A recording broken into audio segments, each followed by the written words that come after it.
এই তো শিখে এসে এখন তো রোজ খেলো। রোজ খেলো কী জন্য? শেখা জিনিসটাকে আরও ভালো করার জন্য, আরও পারফেক্ট করার জন্য। তাই না? এটা ট্রেনিং, এটা মনে রাখবে।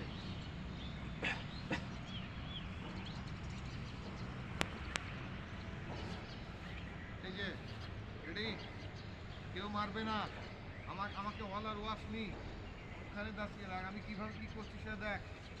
এই দেখো, জ্যাভলিনটা ধরলে, হ্যাঁ, 4 ফিঙ্গার গ্রিপ নিয়ে আসলে, হ্যাঁ দিলেন, হ্যাঁ দিয়ে এই জাস্ট এই দেখো হাতটাকে এক্সটেন্ড হচ্ছে। হ্যাঁ, প্রথমে এই এই এই প্রথমে জাস্ট এখানে নিয়ে আসলে, নিয়ে আসার পরে এই এই থ্রো করবে, ঠিক এই।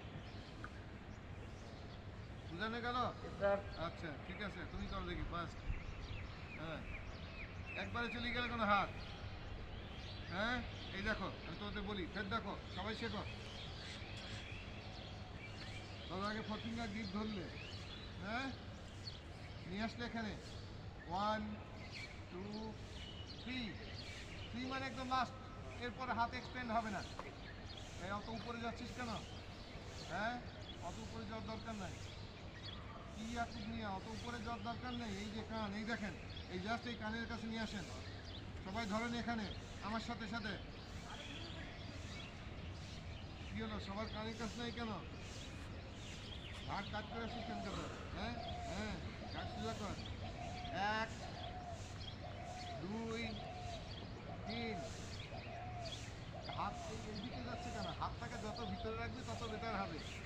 হ্যাঁ, এখন কেউ যদি মনে করো যে না সাত তো বললে এইভাবে, কেউ যদি মাথার উপরে নিতে পারো উপরে নিতে পারো, মাথার উপরে যদি নেবে স্ট্রেংথ পাবে না।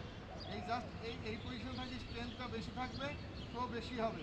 হ্যাঁ, দেখবা জ্যাভলিন দিয়ে যখন দৌড়ায়, যখন থ্রো করে তখন কিন্তু এখান থেকে থ্রো করে। হ্যাঁ, ভালো করে ভিডিওগুলো দেখবা, তাহলে বুঝতে পারবে।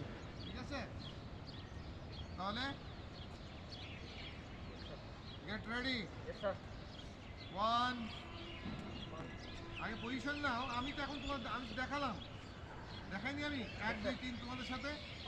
আচ্ছা রাখো, ফের রাখো। এবার আমার সাথে আসো।